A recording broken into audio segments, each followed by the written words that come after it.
Eu gostaria de dizer algo sobre a pregação de hoje, bem rápido. O que eu gostaria de dizer é que, durante toda essa pregação, tente fazer com que as palavras que vão ser ditas sejam como espelho na sua frente e faça de tudo para você não pensar em outras pessoas. Encare essas palavras para você. Resista à tentação de não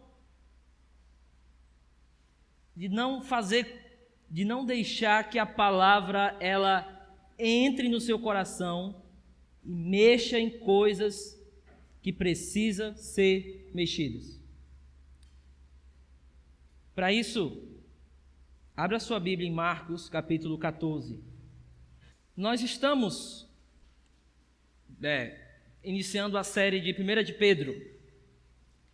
E no sermão passado, eu iniciei fazendo uma pergunta sobre o início da carta de Pedro.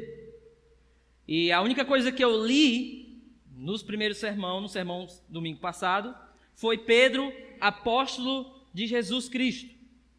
E a grande pergunta foi, por que esse início da carta, ele é tão surpreendente? O que é que faz apenas o nome de Pedro aparecer e já ser algo surpreendente? O meu ponto foi que o que nós estamos vendo ali em 1 de Pedro não é nada mais, nada menos do que aquele que negou Jesus, não uma, não duas, mas 3 vezes. E simplesmente quando a gente abre a primeira carta de Pedro e olha lá, tem lá escrito Pedro, o negador. Não, o que tem escrito lá é Pedro, o apóstolo. E a grande pergunta que a gente tem que fazer é, o que foi que aconteceu com Pedro depois dele ter negado a Jesus, até ele ter agora escrito essa carta? Daí a gente foi para o episódio Mateus 14, onde a gente viu lá uma narrativa de Pedro andando sobre as águas. E quando a gente estava vendo aquela narrativa de Pedro andando sobre as águas, nós vimos que Deus muitas vezes nos leva a lugares para construir ou para fazer em nós algo que nós não podemos fazer por nós mesmos. Então, na escola de Cristo, Cristo sempre vai nos levar a lugares ou nos levar a circunstâncias para produzir em nós algo que nós não podemos produzir por nós mesmos. A ira nós podemos, a raiva nós podemos, a dor de barriga nós podemos, e várias coisas são naturais a nós, mas a fé não é natural a nós. E porque não é natural a nós, Deus sempre vai nos levar a circunstâncias para produzir em nós algo que nós não podemos produzir por nós mesmos.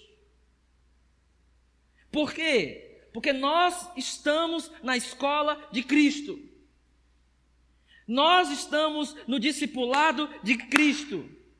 E no discipulado de Cristo, Ele chega para nós muitas vezes e nos diz, entrem no barco e vão, que eu vou ficar aqui. Mas Jesus, toda vida que a gente entra no barco, sim, o Senhor já percebeu o que dá? Tempestade. Aliás, com o Senhor dá até tempestade, imagine sem o Senhor, o que é que não vai acontecer? E o que foi que aconteceu ali? Uma grande tempestade. No meio daquela grande tempestade emerge a figura de Pedro. E Pedro ali diz, Senhor, eu percebi que é o Senhor, então é o seguinte, vamos andar sobre as águas, eu e o Senhor agora, me manda aí, e Jesus, então vem Pedro. O que acontece é que, quando Pedro pisa sobre as águas, ele anda sobre as águas como se fosse chão, assim, duro. Agora, a grande questão é que ao decorrer dessa caminhada, Pedro começa a afundar por conta do medo das circunstâncias.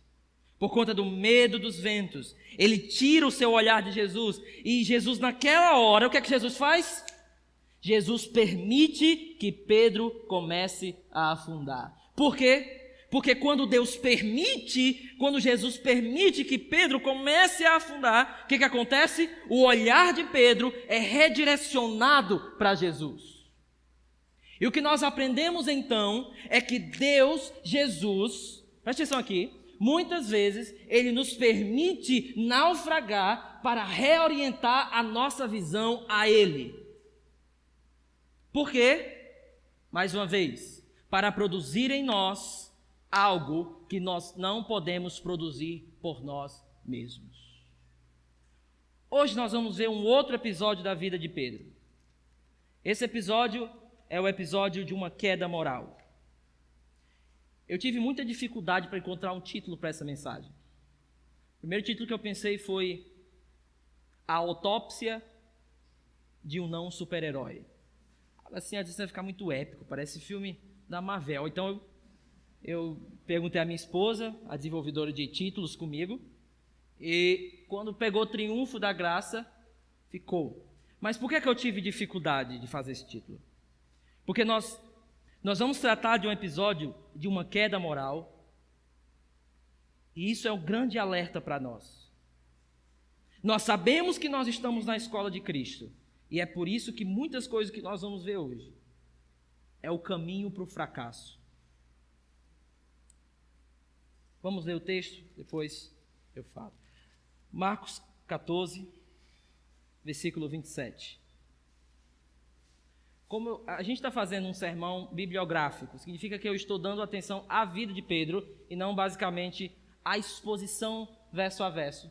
Então a gente vai andar em outros evangelhos. Mas esse aqui é o texto de onde eu vou partir. Marcos 14, 27. Disse-lhe Jesus: vocês todos me abandonarão, pois está escrito: ferirei o pastor e as ovelhas serão dispersas. Mas depois de ressuscitar, irei adiante de vocês para a Galiléia. Pedro declarou: ainda que todos te abandonem, eu não te abandonarei, respondeu Jesus. Asseguro-lhe que ainda hoje, esta noite, antes que 2 vezes cante o galo, 3 vezes você me negará. Mas Pedro insistia ainda mais. Mesmo que seja preciso, Pedro disse, que eu morra contigo, nunca te negarei. E todos disseram o mesmo. Agora pegue sua Bíblia e vá comigo lá no versículo 66.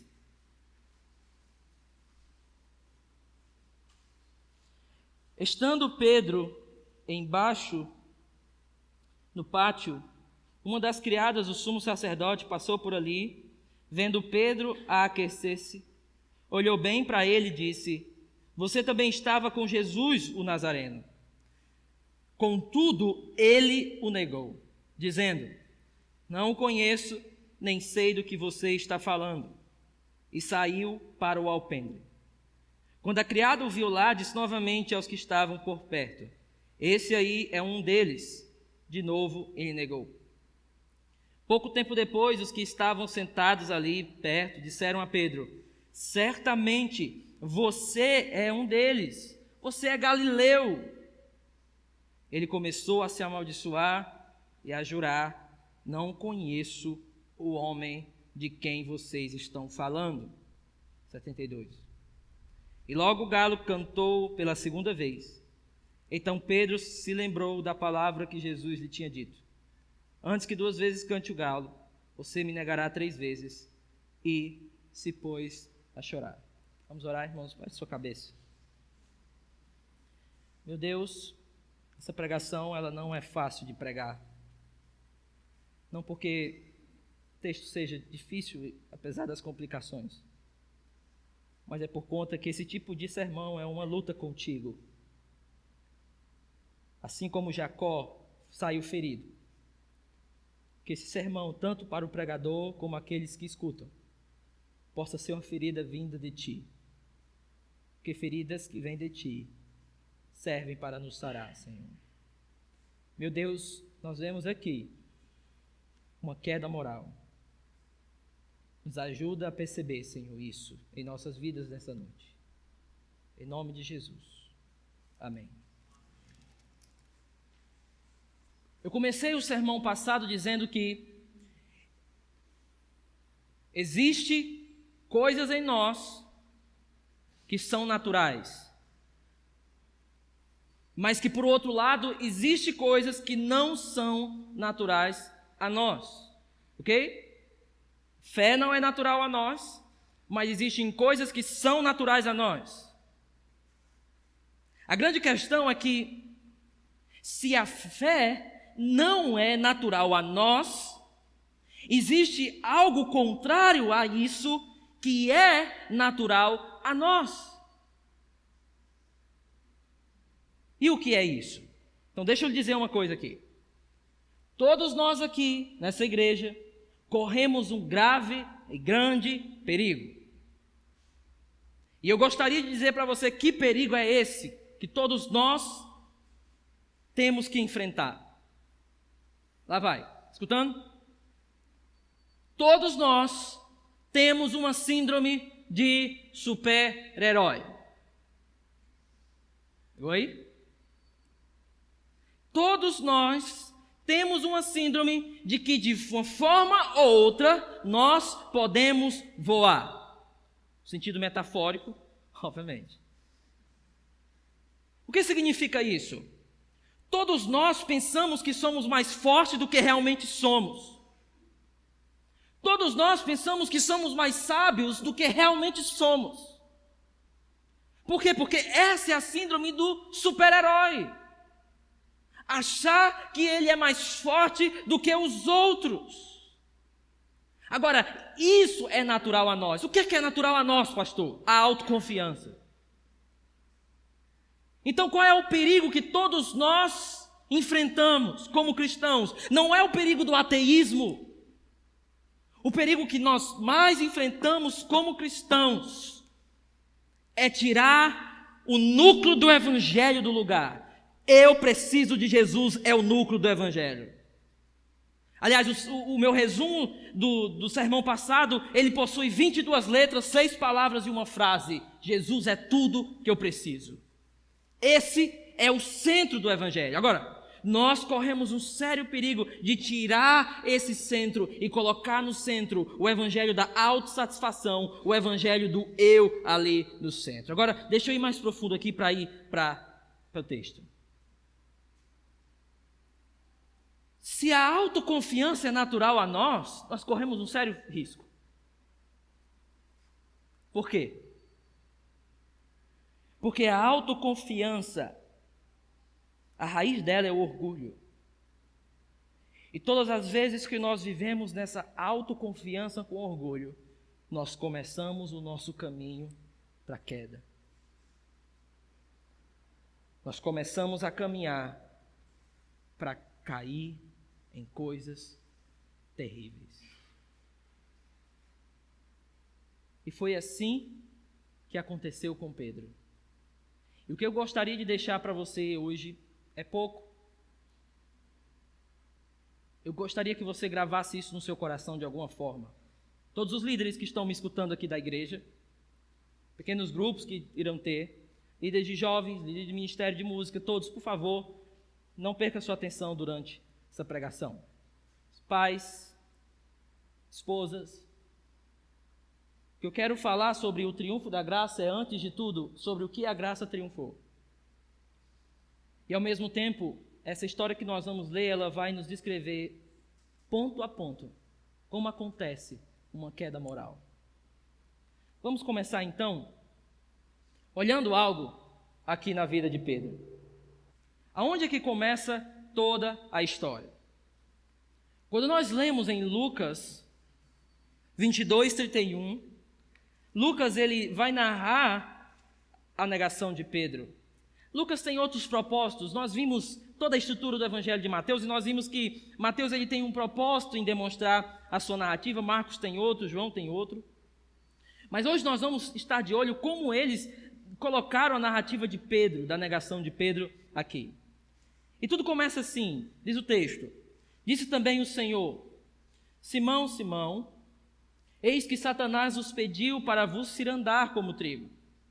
mas eu roguei por ti, para que a tua fé não desfaleça. E tu, quando te converteres, confirma teus irmãos.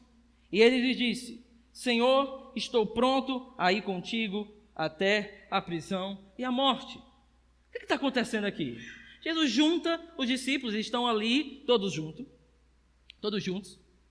E Jesus disse para Simão: Pedro, o diabo, ele pediu, Satanás pediu para vos peneirar. Aqui, essa primeira parte, ele não está falando simplesmente de Pedro, ele está falando de todos. Até aí tudo bem, Jesus está dizendo: ei, Pedro, sabe Satanás? Pois é. Acho que claramente uma alusão à história de Jó. Diz assim: pois é, pediu para cirandar, como se fosse colocar você na peneira. O que significa colocar você na peneira? Significa que ele pediu para lhe deixar em pedaços. Foi isso que ele pediu, Pedro. Sabe de uma coisa, Pedro? Eu roguei por ti. O fato de Jesus ter rogado não é uma tentativa, não faz isso com ele, não foi isso. O que Jesus roga aqui é o seguinte: eu roguei para ti, por quê? Para que tua fé não desfaleça nesse processo. Por que Jesus permitiu então? Porque nós estamos na escola de Cristo, e como nós aprendemos no sermão passado, é muito mais sobre transformação do que alívio. Porque muitas vezes nós não precisamos da graça do alívio, o que nós precisamos é da graça do refinamento. É da graça que nos chacoalha. É da graça que muitas vezes precisa nos deixar aos pedaços. Agora, olha o que acontece: eu roguei por ti. Ou seja, Pedro, no final, você vai ser fortalecido. Agora, o que foi que Pedro respondeu a Jesus? Tá ruim de ver, irmão, mas tem um quadradinho laranja ali, presta atenção. E ele lhes disse: Senhor, o quê? Estou pronto. Está aqui, Senhor. Pedrão chegou. O senhor não me conhece, não? Deixa eu lembrar para o senhor, aquele cara que pisou sobre as águas, quem foi? Eu pisei sobre as águas. Você não percebeu? Aliás, Senhor, quando o Senhor perguntou quem era o Senhor para todo mundo, quem foi que recebeu uma bem-aventurança ali? Quem foi? Fui eu, Senhor. Ou seja, eu estou pronto. Primeiro grande perigo aqui do fracasso é o sentimento, quando nós temos aquele sentimento que nós já chegamos lá. É o sentimento de quem acha que já chegou no fim da caminhada. Isso é um perigo para o ministério. Isso é um perigo para nós como cristãos, achar que nós já chegamos lá, achar que nós já conseguimos todos os estágios de perfeição, de graça. Pedro está dizendo para Jesus: Jesus, prontão, cheguei já. Aliás, vamos eu e o Senhor juntos. Porque esse sentimento, se você está notando, cuidado, anote aí, cuidado com o sentimento de que já chegou lá. Porque quando eu tenho esse sentimento, eu me acho preparado para tudo. Quando eu tenho esse sentimento, eu começo a andar com as minhas próprias forças e eu começo a requerer dos outros o que eu mesmo não tenho. Eu já cheguei lá, os outros não chegaram lá, então começa uma cobrança para os outros. Isso é terrível. Por quê? Porque quando nós estamos com esse sentimento, nós queremos cada vez mais controle. Porque nós achamos que somos capazes de mais coisas. E Pedro estava ali naquele momento. Era uma síndrome terrível de quem já alcançou a transformação e a perfeição da graça. Deixa eu dizer uma coisa. Ninguém nessa igreja aqui se graduou na graça. Ninguém dessa igreja, inclusive a Bruna, que às vezes eu acho que ela não peca. Ninguém aqui se graduou em santidade. E o nosso grande perigo é quando nós achamos que já chegamos lá. Nós começamos a cobrar dos outros aquilo que nós mesmos não temos e nós nos sentimos qualificados para ter mais controle. Por que o pastor colocou fulano e não me colocou? Por que ciclano está lá e eu não estou? Eu é que deveria estar lá. Afinal, eu estou pronto. Afinal, eu já cheguei. Por que tem que ser ele? Quem deveria estar ali era eu. E aí nós enchemos a nossa boca de crítica. Por quê? Porque nós queremos os troféus. Nós queremos tudo. O primeiro grande perigo é o sentimento de quem já chegou. Pastor, o senhor está repetindo isso todo o tempo. Estou repetindo porque é a ideia da pregação, repetir isso todo o tempo. Porque muitas vezes nós esquecemos. Nós acordamos de manhã e dizem, quem se levantou aqui foi o prontão. Sabe o prontão? Prontão é quando nós achamos que já nos graduamos na escola de Cristo. O orgulho sobe e aí nós precisamos ser peneirados, passados no caco. Uma vez o pastor Roque chegou para mim, eu não sei se foi quando a gente estava ainda na aula, ele disse assim, cuidado com o orgulho. Porque ele não só nos derruba, ele nos destrói todinho. Não sei se o pastor Roque lembra de tanta coisa que ele fala. E aquilo entrou assim em mim. Porque Pedro não achava que ele estava falando algo errado. Porque quando isso entra no nosso coração, nós ficamos cegos. E o primeiro passo para o fracasso é achar que você já está pronto e já alcançou a perfeição. Você vai querer entrar em lugares que vão te levar a tentações. Você vai dizer, não vai não, porque eu já estou pronto, eu aguento.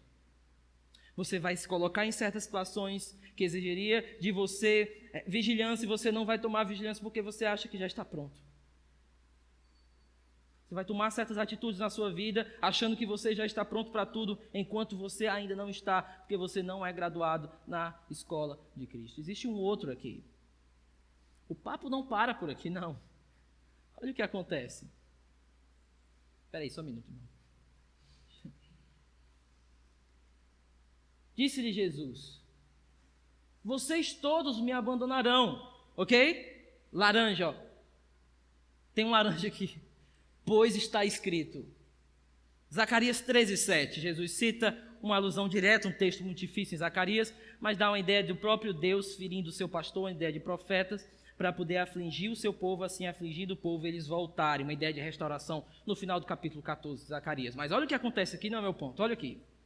Ferirei o pastor e as ovelhas serão dispersas, mas depois de ressuscitar, irei adiante de vocês para a Galileia. Jesus disse assim, eu estou dizendo que vocês vão me trair, ok? Aí ele dá um aporte, um suporte para isso, ele diz, pois está escrito. Aí você pensa, não, então Pedro caiu na real. Não, realmente se está escrito, então não. Olha o que Pedro disse. Pedro, ainda que todos te abandonem, eu não te abandonarei. Irmão, o que está acontecendo aqui? Jesus disse, a Escritura disse, e Pedro ainda continua falando a mesma coisa. Não, Senhor, não, Senhor, peraí, Senhor. Ainda que todos te abandonem, eu não te abandonarei. Existem duas coisas aqui. Primeira, uma autoconfiança muito forte. Ok? O que você está achando do cara? Ele é o forte aqui. Às vezes nós nos achamos fortes demais.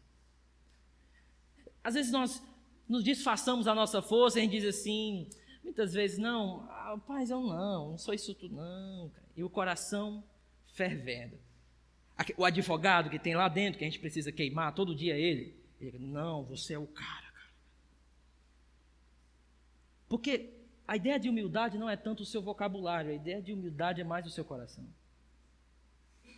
Então, comiseração pode ser a outra face do orgulho. E o que nós vemos aqui é simplesmente Pedro indo contra o que Jesus falou. Parece que ele não estava escutando o que Jesus estava falando. Segunda coisa que nós vemos aqui não é só a autoconfiança, mas a superioridade. Fica claro aí? Ainda que todos se abandonem. Imaginem todos escutando isso aqui que estavam lá na hora. Esse cara, pelo amor de Deus. Marcos vai nos dar uma notinha dizendo que todos começaram a falar a mesma coisa. Isso aí não fica para trás não, diz também. Não, Senhor, é mesmo, Senhor, ainda que todos se abandonem. Mas é o que Pedro diz, ainda que todos se abandonem. o sentimento de quem acha que já chegou lá, mais uma autoconfiança, inevitavelmente te leva a se achar superior aos outros. Imediatamente os outros vão ser sempre menores, porque você é o cara. Existe um pregador, eu assisti ele no YouTube, porque eu era muito novo, não, estou brincando, assisti na televisão mesmo, chamado Jim Swaggart. Jim Swaggart uma vez disse assim: Deus precisa de mim para continuar o ministério dele aqui na terra. Acho que todos conhecem aqui a história de Jim Swaggart. Ele caiu num pecado horrível, destruiu todinho, em adultério. No dia que ele foi dar o testemunho dele de arrependimento, esse tem no YouTube, tá? Ele chorando amargamente, ele disse: eu errei. Eu fui tão soberbo, eu me achava superior a todos. Eu tornei o fardo dos missionários mais difíceis, porque eu manchei o nome do Senhor. Tudo começou com um sentimento de superioridade. Eu me acho melhor do que os outros. Então, os outros precisam andar sempre dentro da minha lei, porque eu sou o centro do mundo. E aí é que está o grande problema. O nosso grande problema, muitas vezes, não é a nossa fraqueza, são os nossos delírios de força. O problema, muitas vezes, não é que a gente se acha fraco demais. O problema, às vezes, é que nós nos achamos fortes demais. E quando nós nos achamos fortes demais, aí é que está o problema. Porque no âmago, lá dentro, o que tem, o que é um sentimento de independência, de que eu sou o super-herói da minha vida, que eu faço tudo. E lá no centro, o que tem é: eu não preciso de Deus no final das contas. Pedro precisa ser corrigido nisso. Jesus sabia que Pedro precisava ser corrigido nisso. E para Pedro ser corrigido nisso, ele precisou ser quebrado aos cacos. Que muitas vezes esse é o problema da autossuficiência. Ela não só fica cega, ela também fica surda. Ou seja, é como se não escutasse mais as pessoas. É como se ela não visse mais a sua própria situação e como ela mesma está agindo. Quantas vezes, irmão, cuidado, seu casamento, você, não, meu casamento tá bem. Como nós somos tolos e às vezes achar que está tudo bem porque nós estamos no controle. Esse é o problema, nós estamos no controle, Jesus não está no controle. E aí, meu irmão, esse é o nosso problema. A síndrome de superioridade, ela nos derruba. Por quê? Agora, pega aqui o ponto desse ponto aqui. O sentimento de superioridade, ele tem uma raiz. Qual é a raiz? É o senso de que eu não preciso da graça de Deus. Esse é o perigo. Eu passo a me levantar toda manhã com o senso de que eu não preciso mais da graça de Deus para a minha vida. De que agora está tudo nas minhas mãos. De que agora eu sou o cara e tudo que eu faço é porque eu sou capaz e não porque a graça de Deus está em mim. Então é necessário que a graça nos derrube, porque muitas vezes nós precisamos não da graça do conforto, mas da graça do refinamento. Agora a coisa aumenta, ok? Jesus disse: você vai me negar? E Pedro disse: não. Jesus citou Zacarias, Pedro disse: não, Senhor. Tu acha? Senhor, essa profecia aí, está faltando outro referente, né? Isso é uma piada interna, irmão, de teólogo agora, tá? Mas deixa para lá. A ideia é que ele está dizendo: não, eu citei, não, Senhor, mas eu não estou incluso nessa profecia. Agora, olha o que Jesus fala para Pedro. Respondeu Jesus: asseguro-lhe que ainda hoje por quê? Porque a gente ceou junto, a gente estava junto, e nesse mesmo momento de comunhão, na mesma noite de comunhão, vocês vão me negar. Asseguro-lhe que ainda hoje, esta noite, antes que 2 vezes cante o galo, 3 vezes você me negará. Mas Pedro insistia ainda mais. O que ele disse? Mesmo que seja preciso que eu morra contigo, nunca te negarei. E os outros vão amar. Essa nota aqui é fantástica. E todos os outros disseram o mesmo. Olha o que Pedro falou aqui, ó. Nunca. E quando ele fala nunca, ele insiste aqui. Olha, ele está insistindo aqui. Marcos, ele cola, toda essa narrativa, ela está muito bem colada, ela segue um fluxo muito bem colado, diferente de Mateus e Lucas, mas a ideia aqui é muito perto um raciocínio do outro. Por quê? Ele está insistindo, e quando você lembrar da negação, ele também vai insistir, a mesma boca. Ele está dizendo, não, Senhor, eu vou morrer contigo, eu estou pronto. Passa-se esse episódio, Jesus vai orar, manda os discípulos ficar vigiando, depois Jesus volta, e olha o que Jesus diz. Então voltou aos seus discípulos e encontrou, dormindo, irmão. E Jesus vai logo para quem? Marcos está de olho em Pedro aqui, tá? Simão, disse ele a Pedro, você está dormindo? Não pôde vigiar nem por uma hora? Simão, entende aqui o que está acontecendo, cara. Jesus disse que ele ia negar, citou a Escritura, e ele não está orando, não está vigiando, ele está dormindo. Nós não somos soberanos para saber o que nos vai acontecer amanhã, ok? Ninguém aqui sabe quando nós vamos ser colocados em certas situações de tentação. Nós não temos como prever uma coisa que vai nos acontecer, ok? Mas esse fato de não podermos prever o que nos vai acontecer, ele deve ser procedido de quê? Ou precedido de vigiar. Se eu não sei o que vai me acontecer, eu devo vigiar. Por quê? Porque a Escritura me fala como o mundo é mau, como meu coração é pecaminoso. Esse é o natural. Eu não sei, mas eu me preparo. Pedro sabia e não se preparou. E Jesus pega ele dormindo.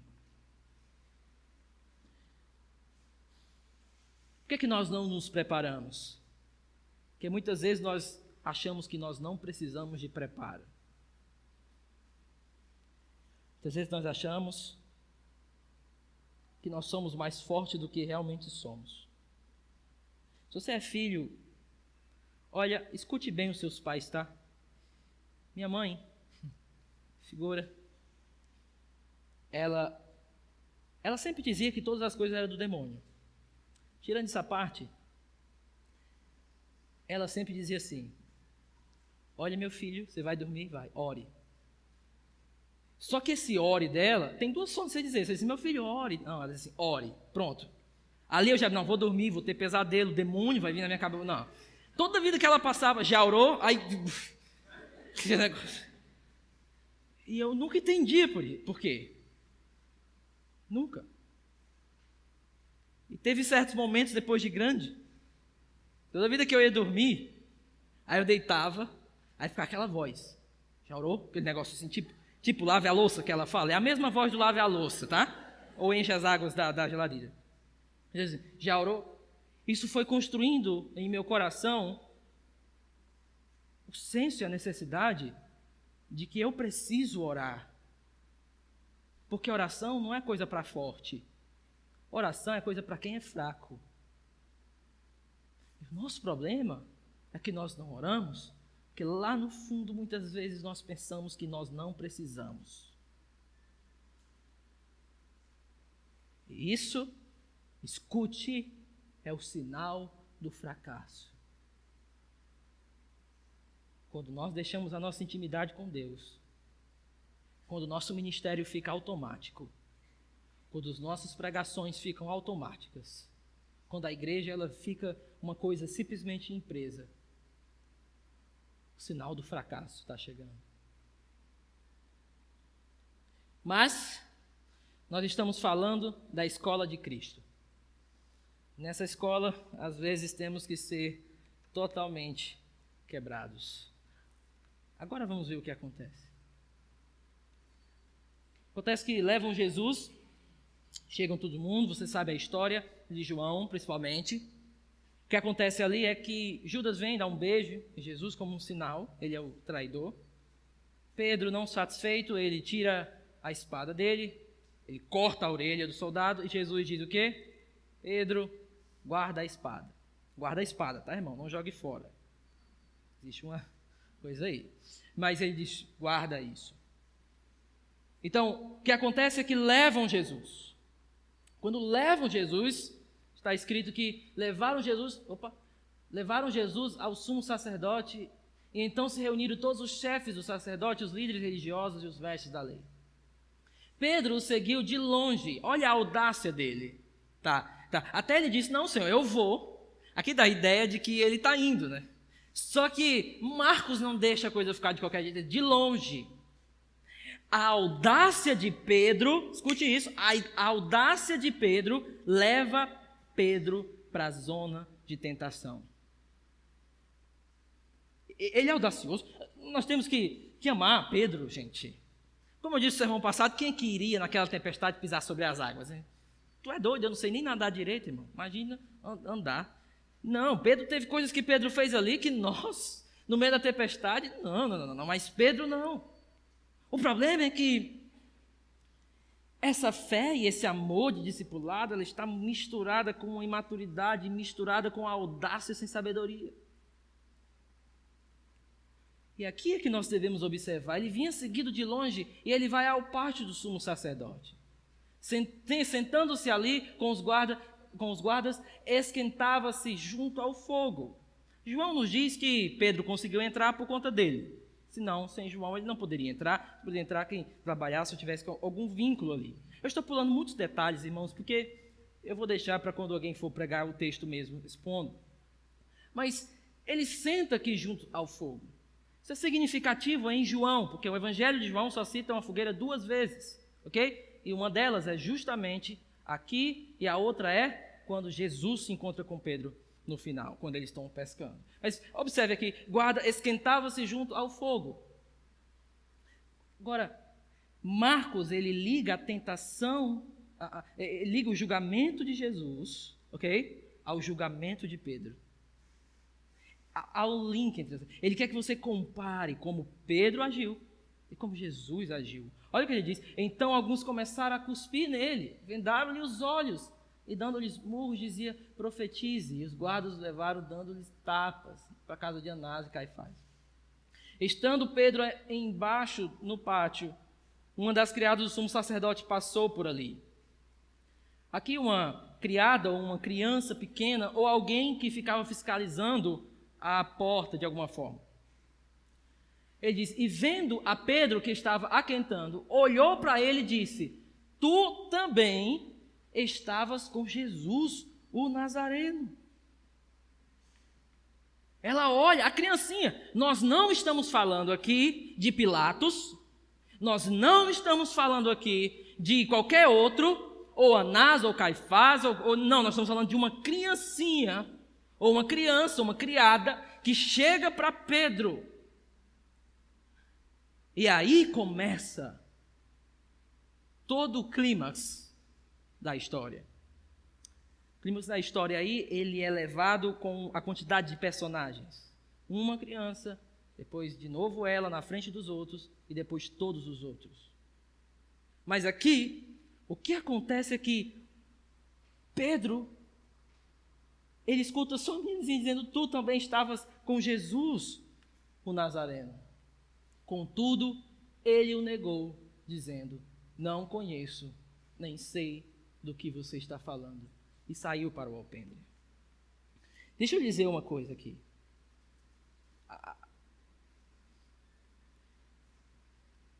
É um princípio, essa pregação, ela não tem aplicações muitos dessa semana, é muito do que eu tenho escutado no pouco tempo que eu tenho servido a Jesus. E esse é um dos princípios que eu nunca esqueci na minha vida. Se você pegar um terremoto Pegar no sentido de olhar um terremoto da televisão. Dependendo da escala do terremoto, em poucos segundos, ele faz um estrago. Estava vendo o terremoto na Itália, que aconteceu. O terremoto não durou 3 segundos. Acabou com estruturas gigantes. Mexeu com algo lá no fundo na estrutura a ponto de derrubar prédios gigantes. Qual é o princípio disso? Veja como em poucos segundos, pode produzir um impacto para a vida inteira. Pedro, para sempre, ia ser marcado com a sua infidelidade ao Senhor, em poucos segundos. Veja mais uma vez, como poucos segundos pode ser o suficiente para trazer o impacto uma vida inteira.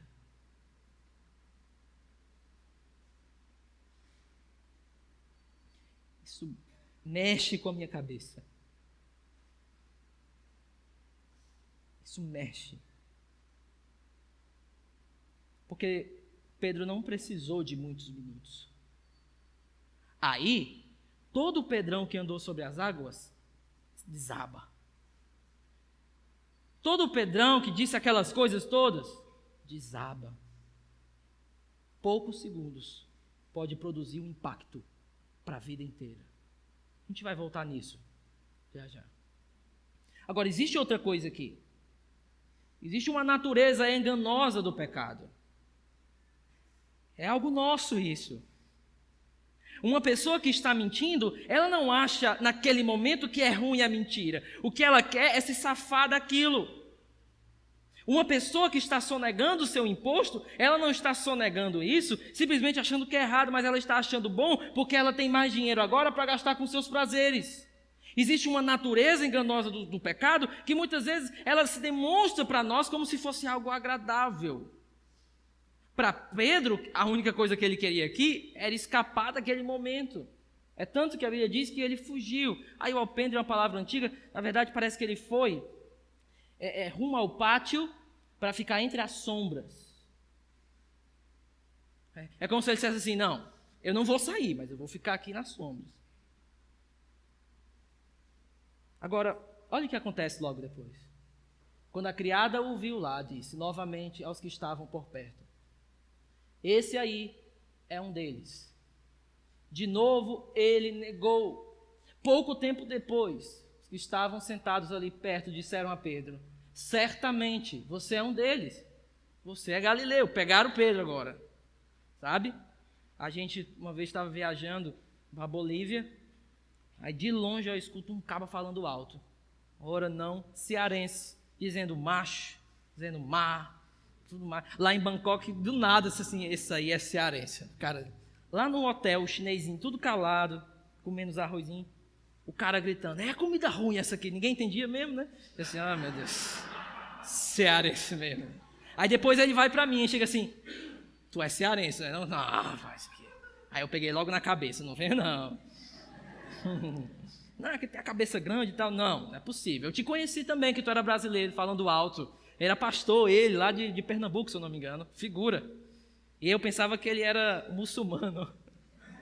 Ele tinha uma barba bem grande, aí lá vem um muçulmano falar comigo, não sei como falar isso. Mas se entregou, você é galileu, a gente está percebendo. Ele começou a se amaldiçoar. Aqui não necessariamente um amaldiçoar de se esculhambar ou palavrões, não. É como se ele tivesse assim: eu juro por aquilo que é mais precioso. Eu juro por aquilo que é muito acima de tudo, eu juro que eu... Agora, olha isso aqui, irmão. Não conheço o homem. A boca que tinha dito: tu és o Cristo, o Filho do Deus vivo, disse agora: eu não conheço esse homem. Como isso é doloroso. A boca de um pregador pode ser a mesma boca que nega a Jesus. Esse é um momento central na história. Tudo aquilo que Jesus prometeu chegou agora para Pedro. Não foram profecias de bênçãos nesse sentido, mas foram profecias de bênção real, da graça do refinamento. De forma que lá no final Pedro precisava dizer: eu precisava daquilo. Agora, o que é que acontece depois daí? E logo o galo cantou pela segunda vez. Então Pedro se lembrou da palavra que Jesus lhe tinha dito: antes que 2 vezes cante o galo, você me negará 3 vezes. E se pôs a chorar. O ponto principal em Marcos é aqui. O ponto principal em Lucas é aqui, ó. O Senhor voltou-se. Na hora da negação, Lucas nos dá uma nota que só ele dá. O Senhor voltou-se e olhou diretamente para Pedro. Então Pedro se lembrou da palavra que o Senhor lhe tinha dito: antes que o galo cante hoje, você me negará 3 vezes. Ele diz que Jesus provavelmente tinha terminado o julgamento. Pense nessas 3 negações. A primeira foi imediata, parece que Pedro ele não estava esperando. Já as outras negações demoraram em torno de 2 horas para acontecer, durante o julgamento de Jesus que estava acontecendo lá. Aqui provavelmente Jesus está saindo desse julgamento, e quando olha Pedro, na hora lá, olha como Deus arquitetou esse momento. Esse galo aí foi mais eficaz do que eu pregando. Ele mexeu mais na consciência de Pedro com o cocoricó dele aí do que eu. Mas olha esse galo, meu Deus do céu, o galo cantou e o cara lembrou, e a gente pregou o ano inteiro e ninguém lembra. Mas olha isso aqui, o Senhor voltou-se e olhou, e a grande pergunta é: que olhar foi esse para Pedro? Porque quem está saindo ali é um homem que está todo acabado. Ele já está todo ferido, cuspido. Será que foi um olhar de reprovação? Será que foi um olhar de eu te avisei? Eu acho que não. Porque João diz que Jesus os amou até o fim. Eu acho que quando Jesus olha para ele é com um olhar de amor. E Pedro, quando olha para Jesus, aí é que ele lembra de tudo. Esse galo aí é um sinal de graça. Deus às vezes usa galos para nos lembrar e voltar ao caminho. Deus pode estar me usando hoje para dizer para você isso. Lembre-se do Senhor. Volte-se para Ele. Volte-se para Ele. Pedro sai e chora amargamente. O que foi que Pedro lembrou? A Bíblia diz que foi tudo. Uma perspectiva geral aí, foi tudo. Provavelmente ele deve ter lembrado também de que Jesus disse que ia visitar ele depois de ressuscitar e encontrar ele lá na Galileia. E o que nós vemos aí é um Pedro que chora amargamente. Existe um arranjo literal aqui, literário. Enquanto Pedro ele nega Jesus, enquanto ele fala que não conhece com mentiras, Jesus fica calado. Enquanto Pedro não recebe nada, Jesus ele é completamente dilacerado com aqueles chicotes e tudo. Enquanto Jesus diz a verdade, que ele é filho do Deus vivo, Pedro está dizendo que ele é um homem.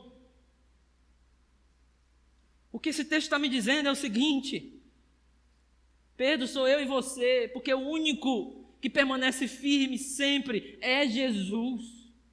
Jesus é o nosso Senhor, que em meio a um julgamento, não de uma criada, não de uma criança, mas de um sumo sacerdote, de um rei, ele permanece firme, ele não nos nega, ele continua o seu caminho para a cruz, porque mesmo quando nós estamos infiéis, ele permanece fiel.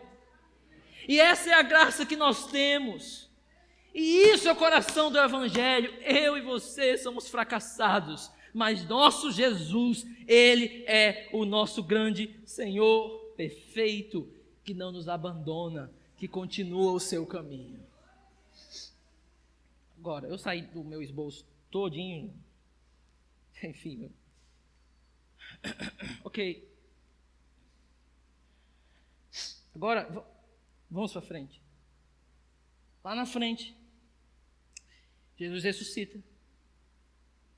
E aí as mulheres vão se encontrar com o anjo. Mas quando foram verificar, vão ver lá Jesus no túmulo e se encontram com o anjo. Mas quando foram verificar, viram que a pedra, que era muito grande, havia sido removida. Entrando no sepulcro, viram um jovem vestido de roupas brancas assentado à direita e ficaram amedrontados. Não tenha medo, disse ele. Vocês estão procurando Jesus, o Nazareno, que foi crucificado. Ele ressuscitou. Ele não está aqui. Vejam o lugar onde eu havia posto. Isso é fantástico esse texto. Agora, olha isso. Vão e digam aos discípulos dele e a Pedro. Não. Pedro não. Pedro fracassou. Pedro negou a Jesus. Pedro não. Pedro não tem que ser chamado. Pedro traiu. Abandonou o barco. Se foi. Descarta ele. Não. O que Jesus diz? Chama os discípulos. Chama Pedro.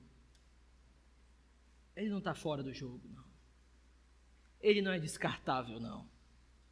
Porque a graça, ela triunfa. A graça é vencedora. Quando ela diz, acontece.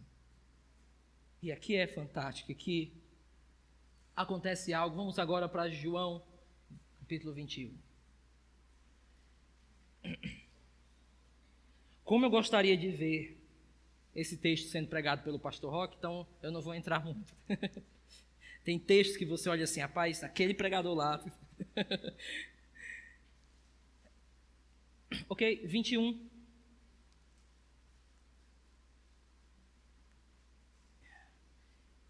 Depois disso, Jesus apareceu, João 21. Depois disso, Jesus apareceu novamente aos discípulos à margem do mar de Tiberíades. Foi assim, estavam juntos Simão, Pedro, Tomé, chamado Dídimo, Natanael de Caná da Galiléia, os filhos de Zebedeu e os outros discípulos, 2 outros. Vou pescar, disse Simão. Há um debate aqui para saber se ele estava dizendo, eu vou voltar para a minha vida. Tá, eu acho que eles só estavam procurando comida mesmo. E eles disseram, nós vamos com você, os outros. Eles foram, entraram no barco, mas naquela noite não pegaram nada.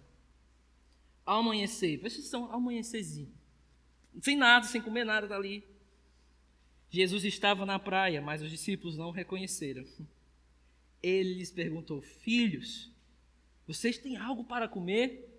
E eles responderam que não, eles não estavam reconhecendo que era Jesus. Por quê? Porque quem está aqui é o Cristo ressuscitado, ok? Agora olha o que acontece. E eles responderam não, ele lhe disse, lancem a rede do lado direito do barco. Jesus, essa passagem toda é Jesus trazendo lembranças de tudo que aconteceu na caminhada passada.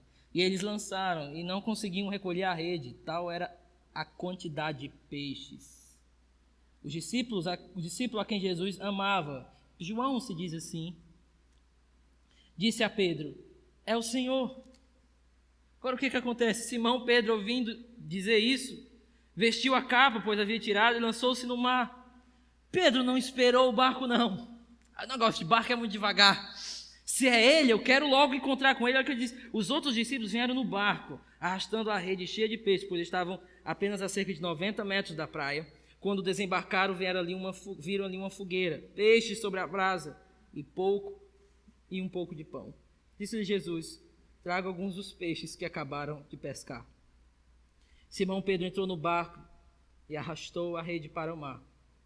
Ela estava cheia, tinha 153 grandes peixes. Incrível a precisão de João aqui nessa narrativa.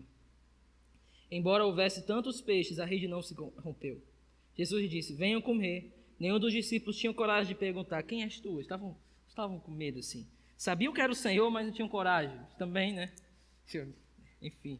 Jesus aproximou-se, tomou o pão e o deu a eles, fazendo o mesmo com o peixe. Essa foi a terceira vez que Jesus apareceu aos discípulos, depois que ressuscitou dos mortos. Depois de comerem, Jesus perguntou: Simão Pedro. Agora ele se volta para Pedro. Todo o ambiente está armado. Aqui, João ele está fazendo um paralelo com a última conversa que Jesus teve com Pedro, com essa conversa. A última conversa foi justamente no momento da traição. Tá? No momento que Jesus estava profetizando a traição. Jesus estava falando sobre o que significa o amor sacrificial, o amor de entregar a vida pelos irmãos. Jesus estava falando isso. No momento ali que Jesus disse também que alguém ia trair, Pedro pergunta a João e tem uma espécie de diálogo entre eles. Aqui também é o mesmo diálogo. João diz para Pedro: ei, é o Senhor. Existe todo um paralelo aqui entre o 13 e 14, entre o 20 e 21. Mas a gente não vai ver tanto isso hoje, é só para nos organizar o que Jesus está fazendo aqui. Ele está trazendo aqui à memória algo da fogueira. Eu penso que a fogueira aqui é justamente Jesus preparando o lugar para restaurar Pedro. Depois que comeram, Jesus perguntou a Simão Pedro: Simão, filho de João, você me ama mais do que a estes? Existe um debate aqui sobre as palavras, o chamado amor ágape, que as pessoas falam, com amor filéu de irmão, tá? Alguns falam que são sinônimos das duas coisas. Eu não acredito que sejam completamente sinônimos. Eu acredito que quando elas acontecem em contextos juntos, elas têm uma pequena diferença de intensidade ou de ênfase, e quando são contextos separados, aí tanto faz. Aqui elas estão aparecendo juntas, mas porque Jesus pergunta duas vezes a João o que é conhecido hoje como amor ágape. Pedro, tu me ágape, agapau, tal. E alguns falam que é um amor divino e tal, mas não é isso. Eu acho que Jesus está dando só uma ênfase mais à primeira pergunta. Jesus pergunta duas vezes e a última com filéu, e Pedro sempre responde a ele todas as vezes com filéu, como se fosse um amor menos intenso. Mas eu acredito que não é isso que está acontecendo aqui. O que está acontecendo é simples. Jesus olha para Pedro e diz: primeira vez, você me ama mais do que eles. O que é que o Pedro antigo diria? É claro, Senhor. É claro que eu amo mais do que eles. Na verdade, eu vou até a morte contigo. Não é isso que ele diz. Olha aí na sua Bíblia o que ele diz, versículo 15. Disse ele: sim, Senhor. Ele apela agora ao conhecimento de Jesus. Tu sabes.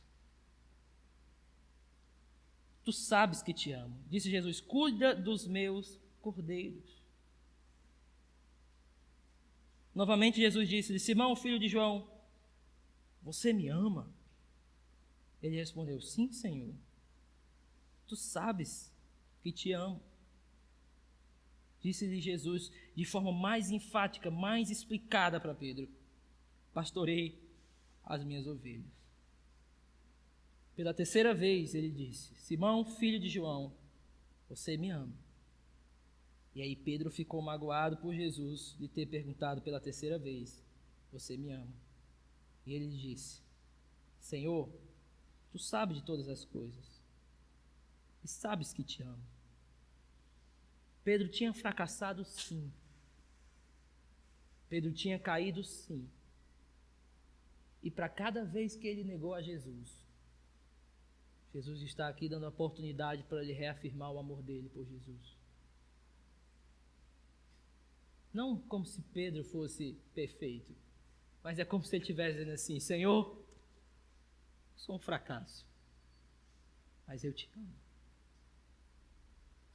Senhor, eu não sou muita coisa não.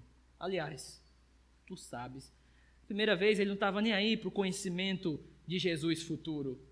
Tu vai me negar, tu vai... Agora sim ele diz: não, Senhor, tu sabes. Tu me ama mais do que a estes? Não sei. O Senhor que sabes. Ele tem a oportunidade. E para cada vez que ele diz, Jesus o comissiona para o pastorado. Pedro não está fora. Porque ele pôde ter sido marcado pelas negações. Mas ele não foi definido por elas. Porque o que definiu a vida de Pedro foi o amor restaurador de Jesus. Não existe queda tão profunda que não possa ser sarada por Jesus. É por isso que Pedro começa a sua carta dizendo assim: Pedro, não um negador não, Pedro, o apóstolo. Porque é isso que o define. Alguém chamado por Jesus. Deixa eu dizer algumas coisas aqui para terminar. O que nós vemos é a história de um homem que precisava ser quebrado todinho para aprender a confiar em Jesus. A autossuficiência dele precisava ter passado pela peneira. A ideia do conhecimento de quem acha que já chegou lá precisava passar. Ok? Quando Jesus disse, você me amas, ele está restaurando, está levando Pedro, junto com os cordeirinhos, está levando Pedro para o discurso do capítulo 10, o pastor que dá a vida pelas ovelhas. Pedro pôde não dar a vida por Jesus, porque ele precisava aprender certas coisas. E agora Jesus o comissiona. O que acontece? Para a gente terminar, antes da aplicação, João, vá lá para João no finalzinho. Depois de tudo isso, eu não estou expondo o texto, estou só lendo o texto. Digo-lhe a verdade. Quando você era mais jovem, vestia-se e ia para onde queria, mas quando for velho, estenderá as mãos e outra pessoa o vestirá e o levará para onde você não deseja ir. Jesus disse isso para indicar o tipo de morte pela qual Pedro iria glorificar a Deus. E então lhes disse, siga-me. Agora, olha Pedro. Pedro voltou-se e viu que o discípulo a quem Jesus amava o seguia. Este era o que estivera ao lado de Jesus durante a ceia e perguntaram, Senhor, quem irá trair? Quando Pedro o viu, perguntou, Senhor, e quanto a ele? Olha o Pedrão aí, tá? Não é um Pedro aperfeiçoado, não, porque Paulo precisa, puxãozinho de orelha dele lá em Gálatas capítulo 2. Mas olha o que acontece aqui, Senhor, e quanto a este? Respondeu Jesus, se eu quiser que ele permaneça vivo até que eu volte, o que lhe importa? Quando a você, me siga. Ele está dizendo Jesus não vai nos julgar, não nos julga de acordo com o outro, com o padrão do outro, se nós estamos melhores que os outros, se nós somos melhores que os outros, Jesus vai nos negar por aquilo que Ele nos confiou em nossas mãos. Tem uma frasezinha no escritório do John Piper, na verdade colaram isso também lá no Eton, que é assim, se o Carson consegue escrever tanto, ler tanto, e eu não consigo, o que importa? Vem e me siga. Aí tem embaixo assim, se o Bauchan, são grandes teólogos, tá? Se eles escrevem tanto, são grandes pastores e tal, deixa eles, vem e me siga. A ideia é, às vezes nós estamos tão de olho no outro, porque nós achamos que Deus vai nos julgar se somos melhores do que os outros. Jesus está dizendo, não, vou lhe julgar, é pelo que eu confiei nas tuas mãos, portanto, tu vem e me siga com o que eu te dei. Não é os outros, é você e Deus. Pedro precisava aprender isso. Coloque isso como a primeira aplicação. A segunda, bem rápido, agora, guarde o seu lazer. O que é o guardar o lazer? Um pastor bem velhinho contando uma história. E ele disse que uma vez ele estava em Canadá, tinha pregado a semana inteira, e ele estava no hotel grande. E ele, de repente, ele desce para ler um jornal em Canadá, está tudo muito gelado lá. E ele disse que decide voltar para o apartamento porque não gostou de nada do que estava lendo no jornal. Era tudo sobre hóquei, aquele jogo lá em Canadá, né? E ele voltou. Quando ele estava voltando, entrou no elevador e apertou no 6. Tinha duas moças assim atrás e ele percebeu que elas não se moveram para apertar o botão. E aí ele olhou, qual é o de vocês? Aí as moças disseram assim, o 6 pode ser excelente para ele. Ele disse o seguinte, ele disse que naquela mesma hora, ele lembrou da mãe dele. Estou dizendo que mãe... Na casa dele era assim, tudo que a mãe memorizava da Bíblia, os filhos tinham que memorizar. Então, se a mãe memorizava o livro de Filipenses, os filhos tinham que memorizar todo o livro de Filipenses. Se memorizavam um versículo, os filhos tinham que memorizar um versículo. Ele disse que na mesma hora baixou assim um pergaminho do céu com Gálatas que dizia assim, não se engane, de Deus não se zomba. tudo que o homem plantar, isso ele colherá. Aí subiu. Aí na mesma hora que apareceu os 6, não, já na verdade estou indo para casa, estou indo viajar para casa. E saiu e fechou. Na hora que fechou, ele disse assim: obrigado, mãe. Porque mesmo a senhora já estando morta, a senhora plantou uma sementinha no meu coração. Ele disse que a esposa dele tinha dito para ele, quando ele estava contando essa história a ela, que ela tinha uma adaga guardada em casa para usar no lugar que ela quiser e tal. Acho que era uma ameaça. Ele estava no lazer. Ele estava de boa.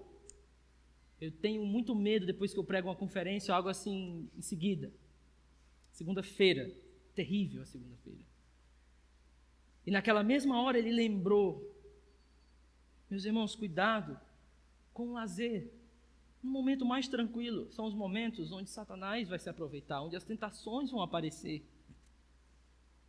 Cuidado com isso. Faça um profundo autoexame. E antes de tudo, lembre-se sempre das consequências. Eu estava lendo uma revista, eu trouxe aqui, de um pastor, ele lançou essa revista aqui, Consequências de uma Queda Moral. Sempre que você estiver tentado a alguma questão sexual, alguma coisa para queda, olha o que ele diz: sempre que me sinto particularmente vulnerável à tentação sexual, considero útil rever os efeitos que minha ação poderia ter. Eu vou falar isso, talvez em alguns possa doer muito. Talvez você já passou por essas coisas que eu falei. Ele diz o seguinte: eu me lembro que eu vou ofender o meu Senhor, eu vou arrastar o seu nome sagrado para a lama, eu vou infligir uma dor incalculável em Nancy, que é a esposa dele, minha melhor amiga e esposa leal, perder o respeito e confiança de Nancy, ferindo minhas filhas Karine e Angel, destruir o meu exemplo e credibilidade com os meus filhos e anulando os esforços atuais e futuro para ensinar. Se a minha cegueira continuar ou minha esposa não for capaz de me perdoar, talvez eu perca para sempre minha esposa e meus filhos, causando vergonha para minha família. Posso perder o meu respeito próprio. Ele diz ainda: pode formar memórias e flashback em mim que pode afligir a intimidade de mim e da minha esposa. Eu posso perder anos de treinamento e experiência ministerial. Eu posso trazer grande prazer a Satanás. Possivelmente eu posso trazer doenças físicas à minha esposa, como gonorreia, sífilis, clamídia, herpes e AIDS. Talvez até mesmo infectando Nancy ou assim, trazendo vergonha e mágoa para esses colegas e pastores anciões, invocando vergonha e constrangimento ao longo de toda a minha vida. Todas as vezes que ele está tentado, ele lembra das consequências. Ele coloca as consequências na frente, assim, do que aquilo ia levar. Mas a nossa grande esperança é que Cristo manda chamar Pedro, de forma que não existe queda tão profunda que Jesus não pode restaurar. Existem duas fogueiras. Entre essas duas fogueiras, Pedro negando e Jesus restaurando, existem duas coisas: choro de Pedro e a cruz. Duas coisas que você precisa: o choro do arrependimento e a cruz que te restaura com a graça que limpa o teu pecado e te livra da culpa. Senhor, muito obrigado por esse sermão. Me deixa vivê-lo, Senhor. Em nome de Cristo, amém.